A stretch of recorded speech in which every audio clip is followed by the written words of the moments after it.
तो कड़कड़ाती ठंड हो और जब सर्दी इतनी ज़्यादा बढ़ जाए और काम करने का बिल्कुल भी मन ना करे ना, तब ये टिप्स आपके बहुत काम आएंगे अपने घर परिवार के लिए और किचन के लिए और कुछ कपड़ों के लिए। तो चलिए टिप्स देख लेते हैं और आज के मेरे टिप्स बहुत ही यूज़फुल हैं, खासकर लेडीज़ों के लिए, घर के लिए।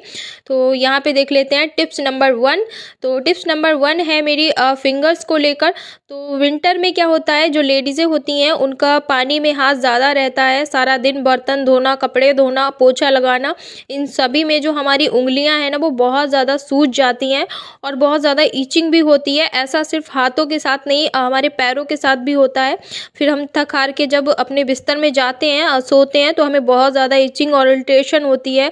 और इसी चीज़ को देखते हुए आज मैं एक देसी नुस्खा आप सभी के साथ शेयर करूंगी, जो मैं भी करती आई हूँ, क्योंकि मुझे बहुत ज़्यादा प्रॉब्लम रहती है ईचिंग की विंटर में।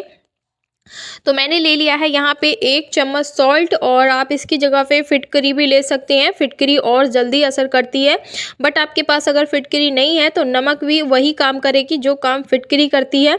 तो यहाँ पे मैंने गर्म पानी में नमक ऐड कर दिया है और बस इस पानी में ना मैं 5 से 6 मिनट अपनी फिंगर्स को डुबो के रखूँगी। आप पैरों की, हाथों की, दोनों फिंगर्स को इस तरह से पानी में डुबो कर जब आप रखेंगे ना, तो आपको बहुत जल्दी एकदम इंस्टेंट आराम मिलेगा और आपके फिंगर्स में कभी भी खुजली नहीं होगी। और ये जो नुस्खा है आपको डेली करना है, यानी तब तक करना है जब तक आपकी उंगलियां ठीक ना हो जाएं।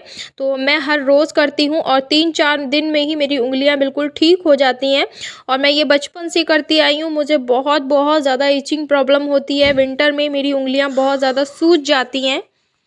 तो चलिए टिप्स नंबर 2 देख लेते हैं यहाँ पे। और 2 है मेरा जो इस तरह के कपड़े होते हैं ना, बच्चों के, बड़ों के, सर्दियों में बहुत ज़्यादा हमारी जो अलमीरा होती है वो भरी रहती है और हम बहुत ज़्यादा परेशान रहते हैं कपड़ों से कि कपड़ों को किस तरह से रखा जाए कि वो कम स्पेस घेरे और कम से कम जगह में आप अपने कपड़ों को किस तरह से रख सकती हैं। तो आपको कुछ नहीं करना है। इस तरह से जो जैकेट आपका बड़ा जैकेट है या छोटा जैकेट है, मैंने आप सभी को दिखाने के लिए छोटा जैकेट लिया है, आप बड़ा भी ले सकते हो। तो इस तरह से इसको फोल्ड करना है, देखिए अंदर की साइड को।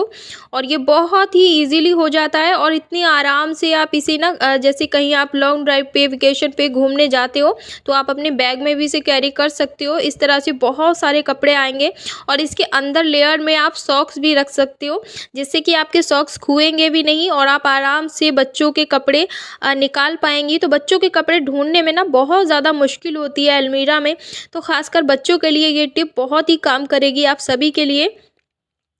और मैं अपने बाबू के कपड़े ना इसी तरह से अलमीरा में रखती हूँ, या फिर कहीं जाती हूँ तो मैं अपने बैग में इसी तरह से तय करके रखती हूँ, ताकि जो कपड़े हैं वो इधर उधर ना घूमे और मुझे ढूंढने में बिल्कुल भी परेशानी ना हो। और सॉक्स को भी ना इस तरह से देखिए, या तो आप इसमें गांठ बांध के रख लीजिए या आप इस तरह से इसको फोल्ड करके रख सकते हैं बॉल बना के। ये बहुत ही सिंपल और आसान सी टिप्स है, पर बहुत काम आती है। और अब देख लेते हैं टिप्स नंबर 3। तो टिप्स नंबर 3 भी मेरी सॉक्स को लेकर है। तो रात को जब हम सॉक्स धो लेते हैं, जैसे विंटर में जो बच्चों की छुट्टियां हैं वो लेट सी होती हैं और जो यूनिफॉर्म के सॉक्स होते हैं या फिर हमारे हस्बैंड बाहर जाते हैं उनके सॉक्स होते हैं और उनको मॉर्निंग में जल्दी जाना होता है और हमारे सॉक्स गीले रह जाते हैं। तो हमें क्या करना है, जो हम अपने बिस्तर में सोते हैं ना, तो उन सॉक्स को ले लेना है और अच्छे से निचोड़ के, बिल्कुल भी इसमें पानी नहीं होना चाहिए, और अच्छे से निचोड़ के जितना हो सकता है इसको निचोड़ने के बाद आप अपने बिस्तर के नीचे ना इसको फुल नाइट के लिए रख दीजिए। और जहाँ आप सो रहे हैं उसी जगह पे रखना है जहाँ पे प्रेशर ज़्यादा पड़े। और जब सुबह आप उठेंगे तो आपको जो सॉक्स है ना बिल्कुल सूखे मिलेंगे, एकदम सूखे, और बिना प्रेस से, बिना किसी चीज़ से आप इस तरह से सॉक्स को सुखा सकते हैं। ये बहुत ही कमाल का टिप्स है। और अब देख लेते हैं टिप्स नंबर 4। तो टिप्स नंबर 4 है मेरा इस तरह के ब्लैंकेट को लेकर। और आप बड़ा बड़ा ब्लैंकेट धो रहे हैं या छोटा बच्चों का धो रहे हैं, या फिर आप कोई स्वेटर वगैरह, जो कार्डिगन बहुत सॉफ्ट होती हैं, जिनका जो पॉलिश होता है ना वॉशिंग मशीन में धुलने के बाद बहुत ही बेकार हो जाता है और एकदम पुराने पुराने से दिखने लगते हैं वो 1-2 वॉश में ही। तो इस तरह के ब्लैंकेट को आप बिल्कुल भी वॉशिंग मशीन में मत धोइए। आपको क्या करना है, थोड़ा सा गुनगुना पानी ले लेना है, ज़्यादा गुनगुना नहीं, आप ताज़ा पानी भी ले सकते हो। और इसमें एक शैम्पू का पाउच डाल देना है। शैम्पू आप कोई भी यूज़ कर सकते हो, कोई भी जो आपके पास शैम्पू है, यानी आपके पास कोई घरेलू अपना शैम्पू भी है वो भी आप ऐड कर सकते हो। और इसको इस तरह से पानी में घोल के जो ब्लैंकेट है उसको डुबो के रखना है आधे घंटे 15 मिनट। और इसको जब आप डुबो के रखेंगे ना तो ऑटोमेटिक ही जो इसका मैल है वो सारा छूट जाएगा और आपको बिल्कुल भी कोई मेहनत नहीं करनी पड़ेगी। और सबसे बेस्ट चीज़ क्या होगी, जो इसका पॉलिश है, एक नयापन जो कपड़े में होता है ना वो हमेशा बरकरार रहेगा। और आप शैम्पू से अब बहुत सारे कपड़े इस तरह से वॉश कर सकते हो।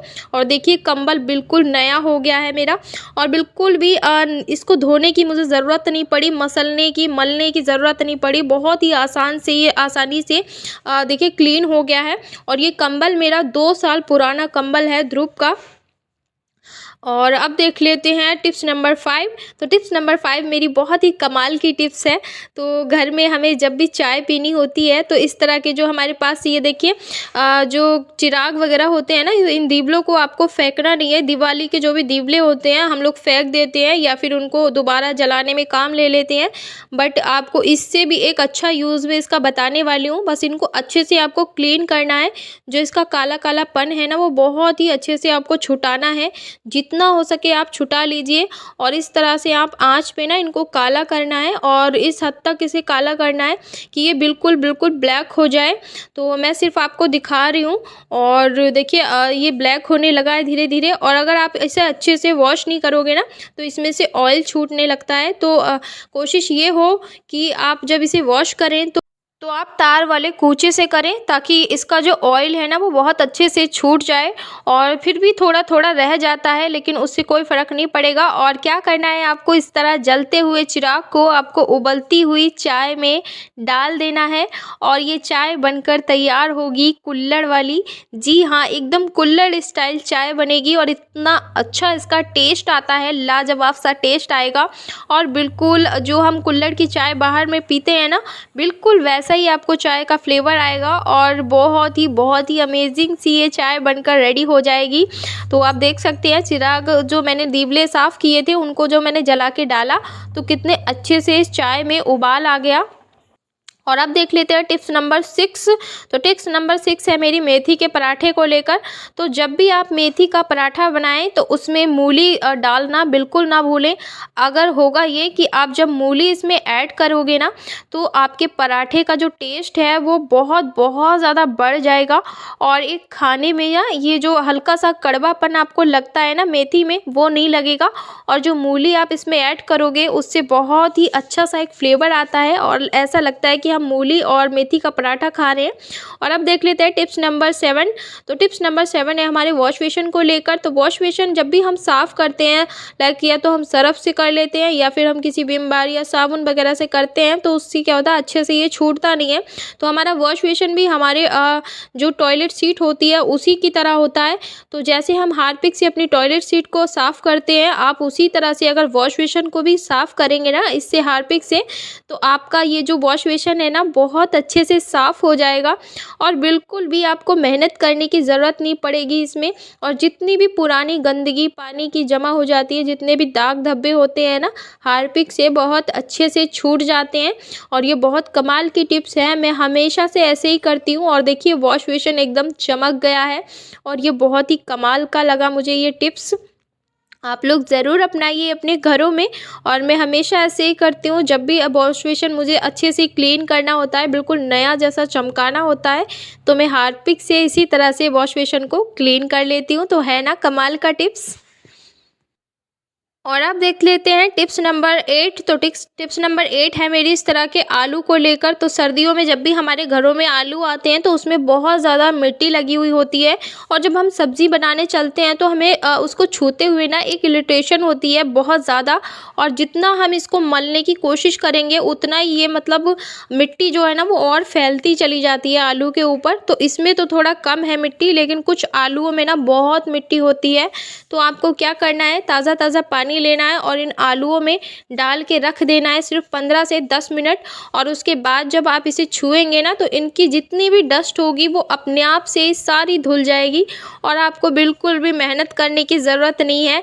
तो बिना मेहनत करे ही आप इस तरह से अपने घर के कामों को सॉल्व कर सकती हैं विंटर में, क्योंकि सर्दियों में हमें ज़रूरत होती है ज़्यादा से ज़्यादा अपने आप को सेव करने की, और विंटर में बहुत बहुत ठंड लगती है तो लोगों को इस तरह के काम बिल्कुल भी अच्छे नहीं लगते हैं। तो हमें एक बार में ही आलूओं को इस तरह से धुल के रख लेना है और पूरे हफ्ते आराम से आप अपना जो किचन का काम है वो कर पाएंगी।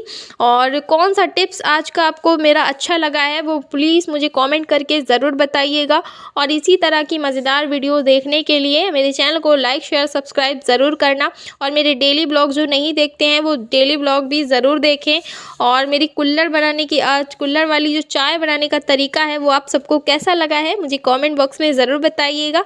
तो चलिए मिलूंगी आप सबसे कल के ब्लॉग में एक अच्छे से टॉपिक के साथ, अच्छी सी रेसिपी के साथ। तब तक के लिए अपना ध्यान रखिए, खुश रहिए, मस्त रहिए, एंजॉय योरसेल्फ, बाय बाय।